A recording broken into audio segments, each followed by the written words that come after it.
Hey,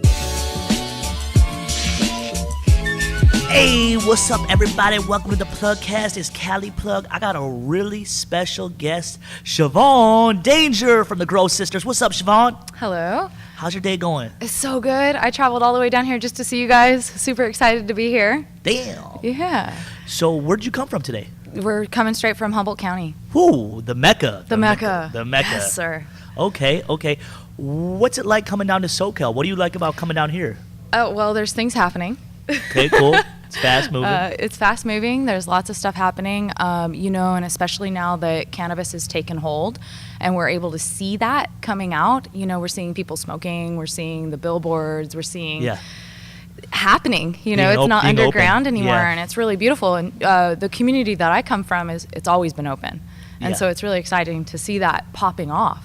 Yes. In Southern California. That's dope. That's amazing. Yeah. So can you introduce yourself if people don't know you already? And I don't know, you might have seen YouTube, Instagram, some movies, whatever. So I'm Siobhan Danger Darwish, and I own and operate the first permitted farm. Dope. In the state of California. Epic. Humboldt County was the first to go legal, and we were right there, right on that. And I also do a platform with my sister, Sloan Reed, and it's called the Grow Sisters. And shout out to the Grow Sisters. Shout out to the Grow Sisters. Thank you. It. Yay, all the cultivating sisters out there. So we started the Grow Sisters as we were doing our SOPs, our standard. When did that start? When was the day the idea was like, you know what? We are the Grow Sisters, damn it. We're pretty cute. We should film this. Yeah. That was 2 years ago. We just did season 2. We're moving into season 3. Amazing. Thank you. And we decided to start that the summer that Sloan came out to learn the family trade. Great. Yeah. So deep legacy in cannabis. I mean, it's kind of an utterly fabricated image. When they think of women in Humboldt, they think of hippies dancing around, butt naked, There's a little bit of that happening. It's cool. It's a whole family. Yeah. Yeah. Now, with being in Humboldt, where did was it always up the hill, what people say, or was it like, is it flatland? You want to know something? I'm the Cali Plug, and I've never been to Humboldt. All the time. Oh, Cali, we have to get I know. up there. I'm gonna be there soon, and Joe and the Humboldt Cure and all my family up there, they love me and they've done nothing but help me. But and they've always said, come up to Humboldt, come up to Humboldt. I haven't been up there. Is everything up the hill? Yeah, it's very north. Okay. You climb, and as you're climbing, you start going through the vineyards, right? Yeah. Up the 101. Yeah. And then you hit the redwood curtain, and it's very apparent that you're up the hill. Because we always used to say this joke, hey, I'm going up north. I'm going to go meet up Bill up the hill real quick. Hey, Bill's coming down with the box. Hey, a traditional box, you know. So those were always the jokes and the humor that we used to use for like the mountain men and stuff up there. Now, what's your take on the whole Murder Mountain thing? Like, how'd you like that? Did it perceive a good image of the whole community? What's your take on that? So I actually, I'm very familiar with Alder Point. Okay. Which is what we call it. We don't actually call it Murder Mountain. Well, I didn't refer to the actual location. I just referred to the movie. But I like how you clarified that, though. Right. Well, being from that area, it's a little bit difficult. It was a hard one for me to watch. Damn. Yeah. The biggest gripe I would say that I have about the directors that did that was that they were portraying something different. When they registered the movie, when they went and talked to the farmers, when they were getting people involved, they were telling them that it was about farmers moving into legalization. Recreational space. And, that's really fucked up. Can I? Yeah, you can say you're good. May You can I? keep on going. Okay, No, cool. speak your mind. This is Excellent. raw and uncut. You're on the PlugCast. I love it. Yeah. Okay. So, with that being said, that was difficult to watch and have that be the first thing that I know. Is kind of out there scares about us. people. And that good. Let them be scared. The black market was no joke, and that is why we are moving towards legalization. Okay, let's go into the black market, or some people say the traditional market. Legacy market. The legacy market. Sure. I like that one. I'm gonna start using that. Sure. Oh, watch the shirt comes. Watch Yeah. those shirts about to drop too. Now, when did you really start getting involved with marijuana? Well, actually, let's start this. Let's run you way back. When was your first time smoking? So my first time smoking My mom's going to kill me. Gotcha. I was 9 or 10, and I had a really bad headache, and my mom, I went to her, I was like, Mom, I don't feel good. She's like, drink water. Okay, so I drank the water, went back to her, Mom, I don't feel good. She's like, okay, sit down. She lit up a joint and blew it in my general direction and said, go to bed. And I did. And I slept like a rock. And I remember thinking, wow, that was amazing. And then I never had any encounter with cannabis again until I was about 15 or 16. Though my father was a farmer. Where did you grow up at, if you don't mind me asking? Well, Ukiah? California. Oh, okay. Yeah, all up and down the coast of California. Cool, dope. And being a second generation cannabis farmer, it was around. It was never looked at as, it was looked at the same as someone having a beer. Yeah. Mm-hmm. And I know that's really young. That's really young and inappropriate to say that your mom let you do that. But at the very same time, the way that it's been looked at in my community and by my family is that it's an herbal medication. Beautiful. Yeah. Beautiful, beautiful, beautiful. So growing up, your dad was a farmer. Was it, you can smoke, spark it up. Yeah, you're good. Yeah, it's all you. Did you participate and help out? Because I know that's normal in some of the households. I mean, I know it's not compliant right now, but like, kids trimming buds and Absolutely. going down. I mean, it's a family thing. It's their income. It's a cash crop. I don't want to say cash crop. It's in demand. People need flour. It's a commodity.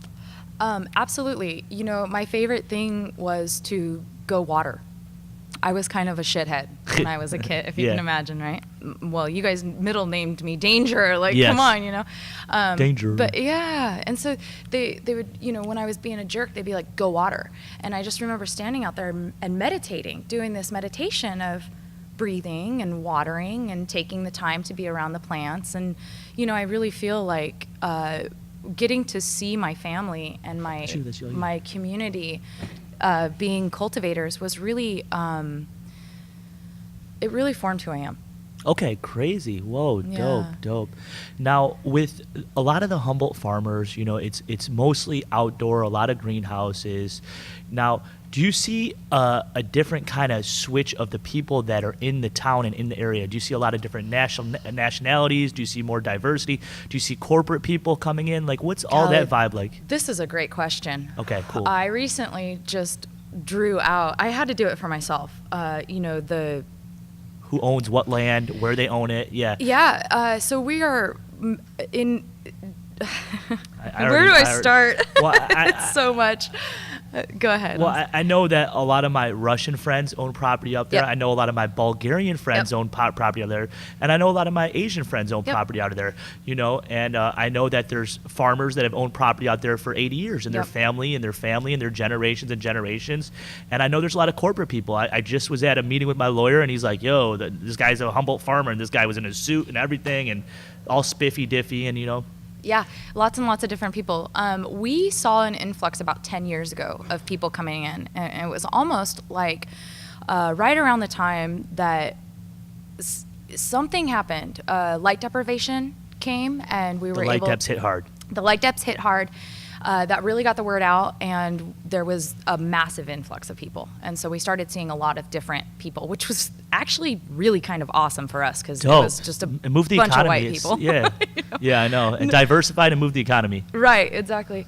And so, we definitely experienced that. With legalization, though, this really interesting thing that's happened is that we are losing our legacy farmers. I know. And it's really, really heartbreaking, and so I've been really fortunate with companies such as yours. And you talk about Loud Pack, right? That's what you talk about, right? I actually can't say any names because I'm currently... Keep on going. It's cool. You don't have to. I'm currently in trouble for... It's all family. Yeah, whatever. You win some, you lose some. Yeah, you know what I mean? Exactly. It would always prevail. Good energy, good karma. Yeah. So, but yeah. So we and it's as long as you have the same focus in mind and remembering that it is a medication for the people, I support that. I don't want to judge if those particular companies do or not. To each his own. But the farmers, the small farmers that are not able to get their land compliant or, afford it or move forward, or it's a completely different group of community. I know. In a major way. We have been raised that a handshake is solid. Your word is 100. And if it's not, you get shot in the belly. Yeah. And now, these people we're dealing with, I actually can say that. I asked my lawyer. I've heard about a lot of big box plays going on the side of the road. Not even bringing people to your property. Go buy, I'm talking traditional market, legacy market. Hey, let me get 100-pack of OG. Come meet me over here. Meeting somebody on the side of the road and really doing a 100-pound deal. It's crazy. It's crazy, but that side of the road was probably protected. Okay. And you were probably being watched by other. It was organized. It was organized. I hate saying that either. No, well, I mean, it makes you feel slightly professional in a weird way, right? Yeah, right. I don't know. But yeah, it's changed. It's definitely changed. And, Humboldt is a different place now than what it was when I grew up. Well, you've seen the outdoor market definitely decrease and in value. Now you got people on the traditional market. They want pounds for $300, $400, $500. Which you probably hear that all the time, or you were hearing that all the time, maybe the last couple of years.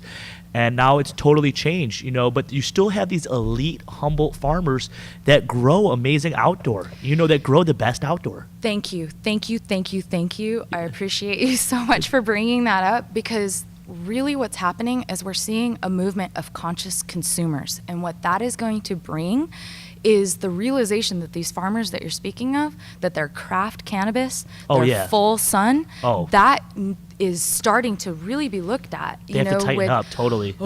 With the farm to table movement, it's a conscious consumer. Your purchase is your vote. And we know that the connoisseur market is there. We know that our terroir, you said it in the beginning of the podcast, the Mecca. It is. It's a Mecca of perfect growing conditions and years and years and years. Mastering. Yep. Thank you. Mastering. Well, I think it's the craziest thing, because you have a lot of people that have really infiltrated as far as they want the lowest number on product. They want the lowest price on their product, and they'll go through any means to get that price, and they don't have any kind of connoisseur knowledge when it comes to that point. There's just outdoors, depths, boom, indoors. But then you have light-assisted depths, which aren't really depths. It's a whole different category. And then you have outdoors, which are primitive. There's some outdoor that even looks like indoor. I bet some of the best outdoor growers that they can fool you. It can fool you right there. It's all about the genetic. Okay. Yeah. So thank you. I'm just crushing on you so hard right now, because you're setting me up this perfectly. PlugCast is a void. Thank you. So yes, yeah. It's all about genetics. Craft, knowing your terroir, being, I have been farming. This will be my 19th, ironically. 2 decades almost. Yeah. Damn. Congratulations. Thank you. Of my own farm, and that's not counting the farms that I grew up on, okay, or was around watching. These are my own. I did the work. I was the cultivator. Yeah. And you dig the holes.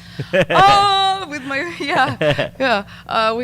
we finally started being able to farm on agricultural land, and the second that I was able to do that, and not 3 hours in the hills somewhere, it all made sense. It blew my mind. With legalization, I was able to educate myself on terroirs and soil and fall in love with the plant all over again. That's amazing. That's epic. Yeah, it's been so nice, But you know what people are really lacking down here in Southern California is really the mental discipline and the passion that you have. Really being able to wake up every morning if it's cold, snowing, if there's deer, if there's hogs. You have any hog stories? You got some hog stories. We'll go back into that. We'll go back to that. But first, let me thank you, because you're singing to my heart, and not just about me and not about them not knowing. LA will know. Everyone will know. And that's the beauty of what you're doing and the empire that you're building and the knowledge that you're putting out there. It's dope. It's dope. Thank you. Yeah, it's dope. It's amazing. What a beautiful, amazing, treacherous, crazy time to be alive. I feel, my dad used to tease about, we'll go to hogs after this, the revolution. used to tell me that I would stand up in a revolution. That's what he said. And like, it's happening. I used to look at him and think he was crazy, but it's happening. Yeah. So. Yeah, keep on going. So yes, I've ran over probably 50 hogs and shot 2 in the face. Well, I heard they could kill you. Hogs could kill you. Well, not just will they kill you, they'll I kill hate your saying dogs. It like that, yeah. They take your plants. We shot one multiple times, ran him over, same hog. We called him the $1 million hog when we finally killed him. We finally killed that fucker. Finally, he took a shot to the face. It was out of control. Any bear stories? A couple unfortunate bear stories, yeah. Okay, I'm sorry to hear that. No, I mean, you know, when you live amongst the animals. Yeah. But lots of rattlesnake stories. I could talk rattlesnake stories all day. It's embarrassing. But I got all sorts of rattlesnake stories.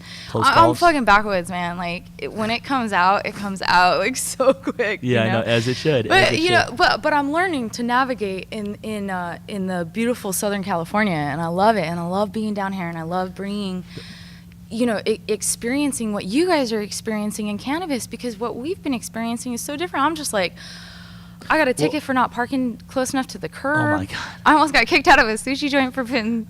So I mean, so I'm learning, you know. Well, another thing is that Humboldt about 10 years ago was really the mecca. Like, oh, go up to Humboldt, you could trim up there, you could get paid, you could get rich up there, who knows what could happen. And now LA kind of took the hub, you know what I mean? It took the hub as far as sales goes, you know, as far as a distro, you know. Absolutely, you're the largest hub, absolutely. Yeah. And that's why when we are seeing in Humboldt bigger companies come to say to one another, another thing is it really drew our community apart. Oh, really? Yeah, it sucks. We've got Can you go a little bit into that, like just how the basis of all that started? Just people selling land, selling out. Yeah, people are scared. Going in crazy relationships contracts. are fucking going awry. Lawsuits. You know, $20,000 when someone would lose $20,000 worth of something, like 10 years ago, it'd be like, man, you fucked up, homie. You're gonna work hard for the next couple of years. Now it's like years. People are. Yes, it's definitely got some crime that's on the uprise, and now we're seeing it go down because people are leaving. Yeah. You know, and so it's like the money went out, it kind of got weird, and then it just kind of fell off. And so like I was saying, with the larger companies, like you guys have, LA has a really good hub. Yeah. Right? I love when large companies come up into Humboldt and they're starting to bring that. And a lot of these people that I spoke of that are leaving and falling out would be like, oh, you're selling out. You're selling out. Like with Grow Sisters, we're going ahead with Grow Sister approved. Where, thank you. And, you know, oh, you're selling out. You're selling out. No, I'm surviving. Yeah. I'm bringing money back into the community. You're adapting. That's adapting. All. Yeah, you're moving forward, building a brand. Now, let me bring you back to like 2007, 2008, 2009. Like a lot of people, you know, they're coming from NorCal, they're coming down to SoCal. Something might happen. They might get pulled over. They might get robbed. They might front their packs to somebody down here. And like you said, they had to work harder. They had to become, I don't want to say a slave to the grower, but they had to put their work back in because they took a loss, you know. And then, you know, just the neighbor accommodation of just being able to go to your neighbor's house and just get a box and go here and get 20 pounds over here, and just like that's how it used to be. And I don't know if it's really like that now. Maybe license, like who's got the licenses now? Yes, you can actually look us up online now. Okay, I'm gonna come and check y'all out of the BCC website. But it was. You would definitely, you know, go to your community. You would turn to your community, to your neighbors, to, you know, it's been a cottage market for us. Yeah. And I love that you say, oh, you know, 10 years ago it was really booming for you guys, because like 15 years ago it was really fucking booming. Well, I know when pounds of Blue Dream were $4,000, and you know that's when the farmers were able to get it. Now, you know, there's people saying, oh, I don't want to spend more than $300. Oh, I'll just go down the street. They got it. Or I'll go over here. I'll go to Oregon. I'm good. That cannabis was also different. That was craft. That was when premium. It was cleaner. It was premium. We were fucking killing it. You know, you didn't really see that much bullshit outdoor back then. It was all really good Blue Dream, good Granddaddy Perp, just nice ass shit. Yeah, I know. Bringing it back, baby. We're bringing it back, but we're bringing all of those classics right now are being all bred back. Yeah, as they should. Yeah, because we've got some great genetics coming out. You just seen a lot of the demand when a lot of the East Coasters came for the sours and the OGs. Oh, I got so sick of growing that stuff after a while. I was like, I want sours. I only want sours. I only want OGs. And then it pushed all the cultivators of that. So people aren't buying blue jeans anymore. What do you think? How do you think that happened? What was that? Do you think that like some rapper somewhere was not just that. It's the influctuation, just the East Coast market. They were paying more. People discovered that. I don't want to say criminal organizations, but people that were transporting flour, to the East Coast, that was the demand. And so they're telling all the farmers in Humboldt, they're bringing all the money to them, and they're buying them out the next harvest. Here's the money for next year. Okay, don't sell your flour to anybody else. Actually, I'm going to give you money for 2 years. Oh, you need more money for your bills too? Here's money for your bills. Oh, let me buy you a new truck. So they kind of get the farmer where they need to get the farmer, and from there, they get the farmer growing what they need them grow. And obviously, it was sour and OG at the time because they wanted something with the strongest gas nose, and then plus the hip-hop community pushing OG and sour on people. But now the sour went down, and then people got more hooked on the exotics, the gelatos, the cookies, the sherbets, and they kind of went with a newer flow. They want to see some color on it. So it switches. Trends change. I am so excited for the trends to change. I'm so ready. I got to grow 13 different genetics in my garden, which actually, if you want to break it down further, I got to grow like hundreds of phenotypes of those genetics. And so like it was so much fun and like neat to finally start seeing that, because that's when I was a kid, that's how we were growing. We were like 10 plants would do a family. And so you'd get to like really know these plants and crawl up inside of them and fall in love with them. And like, you know deep. What I'm talking about? That's like, deep. And so then the dep happened for a cultivator, my understanding, we got flooded with people wanting dep and like when the did high the deps numbers. hit? What year do you think they hit? That was about 10 years ago. So about when I talk about 10. Yeah, totally. Okay. And it was good. It was good. It was great for the economy, and we were able to, because we knew how to grow clean and organically, and we were able to translate that to light deprivation. However, it was always that big number, like you're talking about, the SDs or the OGs, and growing the one same plant the whole season is like, it's great, it's neat, it's fun, but like getting to see the gelatos or the Skittles or the new ones, the blueberry muffins, like the blueberry muffin, you could be at my neighbor's house, like the Bruce Banners. You're just like, oh my God, that's your blueberry muffin, dude. Yeah. So it's exciting to see those flavors. And like I said, the conscious consumer, the connoisseur, they're coming back. They're starting to be like, oh, like that's exciting. It's amazing. It's epic. You ever seen some crazy setups, like some underground bunkers? What's the craziest shit you've seen? Down the river, irrigation setup. Yes, you have to climb up a treehouse. What year? Just the craziest one. So my dad used to pull them up into the trees. Oh my God! Right? Have you heard of that? Because no, the I'm not even hip to it. Because it was like hiding. Oh, okay. So so that was like that was an older one. Yeah. When first Light Dep came out, it didn't really catch because they were like, it was like weird, like into hills or like in a tree. It was just but yeah, I've seen some really beautiful intricate legacy market ops go up in people's homes that really just fell in love with cultivation and wanted to geek out and like learn about it, and so it was neat coming from the outdoor cultivation and then indoor blowing up, you know, and getting to like play with that and understand that for a minute was neat. But yeah.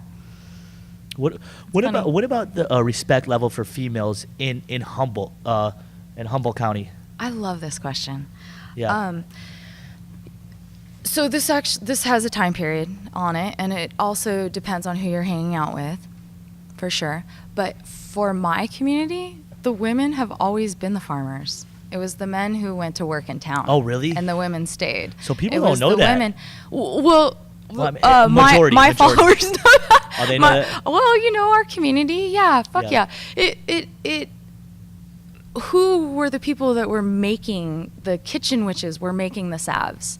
It's the moms that stayed home with the plants, and like a lot of the girlfriends were the ones who were selling it. And so it was like, for a while, it was mostly. I want to get into that too. And this is like a real touchy subject. And there's a lot of places where it's, it's illegal and it's not regulated and not compliant. And is the sales side of cannabis, do you promote women to be involved in that side? I mean, it's crazy and it's real cutthroat. And I'm just saying, you know, honestly, there's a little bit more trust and organization and structure where you're at. But in other places like Chicago, New York, Philadelphia, like people don't have a wholesale location. They don't have a brokerage. They don't have a lookout. And then when the weapons start getting involved, the charges start getting enhanced. So what do you promote and what are your views on that side? I don't promote women doing anything illegal. Okay. Period. And or men. I'm sorry. Okay. For my support of the black market, it's got to stop. It's got to stop. We have to all raise both the bar sides. here. It's not even just women or males. It's just both sides. We have the opportunity to raise the standards. Yeah. Across the board. Get licensed. Yeah. Now's the time. And I want to point out too that when I shouldn't even, maybe I don't even go into this. You don't have to, I but know, if you right? want to, I know it's probably a crazy situation. I had like a lawyer moment flash in front of me, but you know, that's where I'm at. What we're seeing with the Oregon market, with the Washington market, with the California market, California market, it needs to be regulated. It needs to be continued to be proven clean and safe. And you know, it's I know this is a hard topic because we go back and forth about this. This is deep for Humboldt. You know, the black markets matter, and you know, but well, I really thought they were going to put together some kind of farmers market internally within. There's so many facets to this. I know. Yeah. There was a whole bill coming out. I don't know the exact particulars to it, but they were supposed to give some kind of capability for the up north farmers and the Humboldt farmers where they have an outlet to get rid of their product.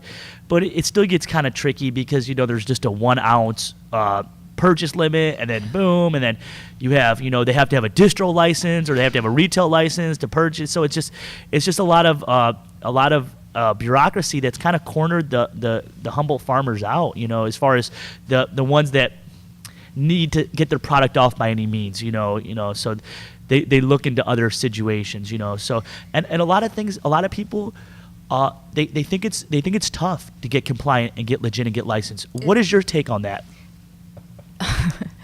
As the first permit holder. Congratulations on that again. Thank you. I have dealt with a lot. We all have dealt with a lot. We all are taking the time to understand this and move it forward. And all we can do is continue to hope that everyone has the best interest in... As they should. Yeah. With that being said, it's been incredibly fucking hard, and it's really fucked up for anyone trying to make it across the board. It's not just the farmers. It's not just the da-da-da. Not to complain. The farmers are getting fucked the absolute hardest right now. I know Distro wants to say that they're whatever, but the fact is that we are taking the biggest risk, and we kind of have been taking the biggest risk for quite some time. We're paying the highest taxes. We are regulated incredibly hard. So yes, I sympathize with people working through the transition. I know that has not been easy. Okay, question. All your paperwork and everything you submitted and went to the city and everything you did you look it over a lawyer or did you do it all by yourself? My husband, Adrian Darwish, did it all. Shout out to Adrian. The man behind the scenes of the Grow Sisters, which is hilarious because we tease that he is actually, he's my biggest fan. He's the best. So Blessed Coast Farms, our small farm, he filled out all the paperwork and turned it in. We kind of turned it in joking in a funny way. We'll see what happens. Yeah, we'll see what happens. And then before we knew it, we were in the newspaper. You hear that, you guys? Yeah. And that sucked because they included my home address. So you know, people call knocking the door. I need a box. Like I came out of the black market, like literally, like. Yeah. Oh my God. You're on like the front page. Here I am. She's compliant. They like opened the stage doors. She's and I, licensed. like, didn't have a social media. Didn't have a bank account. We were just like, hi guys. Here I'm Siobhan Danger Darwish. So There's big controversy right now in that. It's interesting. There's an issue. There's an issue with that because it's like, oh, I've been growing in this warehouse or this land. Now you got to kind of, I don't want to say it's tell on yourself, but you got to exploit to the government what you've been doing in that location, and is the location compliant? And then if you're continuing to make income in the location, do you have to freeze growing in that location? Freeze, I mean like stop growing, and then do you have to wait for it to get compliant, which could take 6 months, could take a year, could take a year and a half? Yes, that's been a big issue. That was a former issue. This year's issues are that the state is asking us to have smell-proof greenhouses. Whoa. Which they don't ask. All we ask is that we're treated the same as any other agricultural crop. So onions don't need to have us. We're not treated the same. And I'm sure that your properties are like 5 miles away from civilization. So why do they need to be like, what, you just drive through the hill and you smell weed? I mean, sometimes you do, but I mean, like, it's not every day. And then most of my neighbors grow as well. And so, we're all looking out for each other and as you should, being civil. That code right there, nobody can break. Just that code in Humboldt, just the neighbor code. It's like, yo, I got your back, neighbor. Yeah. You got my back. Okay, cool. You're licensed. You're not. Who cares? Yo, I still got love for you, baby. We're not bringing anybody down this road that you wouldn't.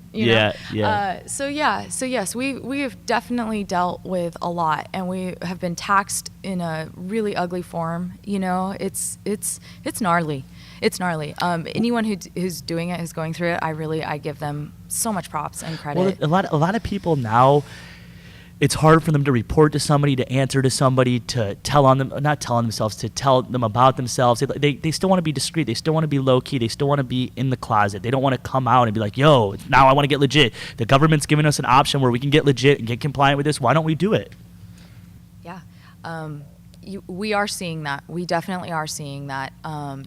Where it's unfortunate is that there's a major imbalance happening. Like you said, the people who have been established and who have been doing that are actually it's harder than just starting over. And that's kind of somewhere where we were really fortunate is that. And there's some people who get their license and they have bad intentions with their license. You know what I mean? I don't want to get into all that. And I'm not like saying this, but it's just making it just more fucking just a whole cycle. It's this whole cycle of fuckery. Yes, absolutely, absolutely. Yeah. You see what I'm saying? Yeah.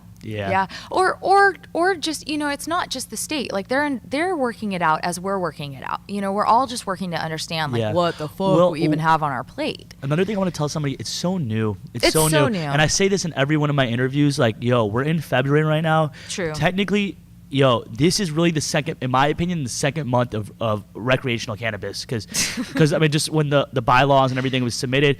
But if you want to go into last year, July 1st, everything had to be tested. Boom. January 1st. All the packaging we dealt with. January 1st was phase 3 testing. So it's only 2 months old. So don't think like shit's set in stone for life. The year that we were, that we went compliant, we were forced into the gray market. Yeah, because we couldn't sell any of our product. Well, it was terrible, and so we had to throw it all out. I know, and that's what I think a lot of farmers are. Seriously, a lot of farmers I have are facing to that destroy issue. my entire crop, and I can't get paid. Like, thank God my husband had a job. I'm sorry. Like, this has been my bread and butter. It's well, a lot of farmers are facing that issue right now. They I don't want to get into it. They're going to hate me for this, so I'm not going to even get into it. But it's funny how you said the year we got compliant, because my next clothing is the dragon. Like the Chinese New Year is the year of the dragon. It's the year of compliance. You hear that? The year of compliance, 2019. And what's the creature? I don't know. It's going to be my French bulldog. I have an artist for you. I'm already envisioning this. I love this. I love your brain. Your branding sway is amazing. Yeah, thank you so much. That's dope. Yeah. That's dope. Yeah, so I never got to hang out with people like you. And so we're here. You're down in SoCal. I'm just tripping out. Yeah. I'm like, this is amazing. And how fun is it that it's giving us this whole other view, and I get to meet these people, and I'm stopped in airports, and this is great. This is building a completely different type of amazing community. And my faith is that the state that everyone involved with compliance is going to get it right. Well, I'm pushing for that.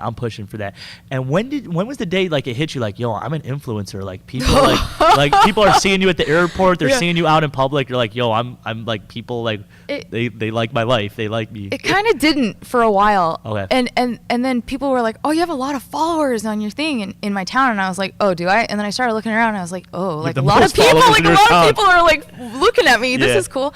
Okay, and then articles started coming in and stuff. I was like, great, but I'm not an influencer. I'm an innovator. Okay, excuse me. Yeah, and that's okay. That's okay. But and it is influencing for sure. Okay, cool. But like, I'm more about. I'm not influencing anybody to buy anything. I'm just excited about talking about the things that I'm running into. I'm not paid for any of this. I'm broke. Do not get me wrong. I could probably hustle this a lot harder than I am. Let's get it. But like, it's been really beautiful and really fun, and like, getting to be someone that people are listening to and admiring and following and like interested in, that is such an honor, because I was never able to talk about this. Yeah. Never. It's a weight off my shoulders to be able to share who I am and what I do. That's amazing. What does your average day consist of? Like, what do you do? Just tell people what's going on. Like, you wake up. Do you wake up at 5 a.m.? Do you go to coffee? Do you go to the diner down the road? Is there the local diner? Where's the local diner? No, tell me everything. There's no Walmart. What's going on? So when I'm in Humble, fortunately in the last year I've been getting to travel a lot and create content. Blessed. Yes, thank you. When I'm farming, it's summer and I'm farming, my entire month is controlled by the plant. I am a complete and utter care provider for this plant, and so I wake up, go to the garden, I water, I check everything out, I make everything that's good. Do you have like time cycles and stuff, or oh yeah, do you have schedule? Definitely. Some grows that don't even use schedules. Yeah. Well, and you can. I'm reading the plant as I go along. This year, like I said, was really amazing because we got to do so many different ones, and so they were asking for so many different things. But as of lately, I have been off the farm and I've been traveling, and I've got to spend a lot of time down here in LA. Where have you been? Everywhere. I'm just doing conferences and, amazing. Feeling just incredibly blessed to be connected with the groups that I am and in the movement. The Cannabis Certification Council, I'm on the board, and they are an awesome raising the standard for cannabis. You got to get me over there. You got to get the Cali plug. I need to get certified. Yes, come on. I agree.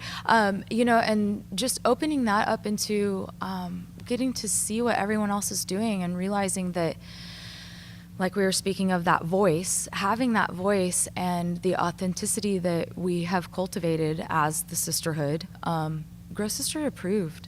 Amazing. We're really excited. I'm totally approved. Now let's talk about the market. Totally let's talk about the market price within just farmers, distros, retailers.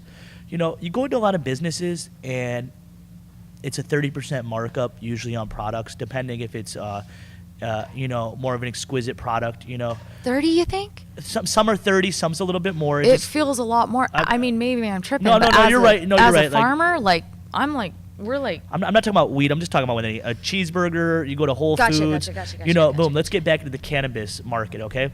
Now, the farmers are everything. There's no Cali plug without cultivation. And that's what I tell, I have meetings with millionaires and people with licenses, and I keep on re-emphasizing it to them. I'm like, there's no Cali plug. Everything we're saying right now is irrelevant without cultivation. So I push it so much down. Love you, Cali plug. No, I'm just I have to tell them every time, like, we'll have a 2-hour meeting. It's like, oh yeah, we'll score the campus, we'll get this location, we'll get 50,000 square feet, I'll get this permitted, Desert Hot Springs, Cathedral City, and they'll say all this, and you've heard it too.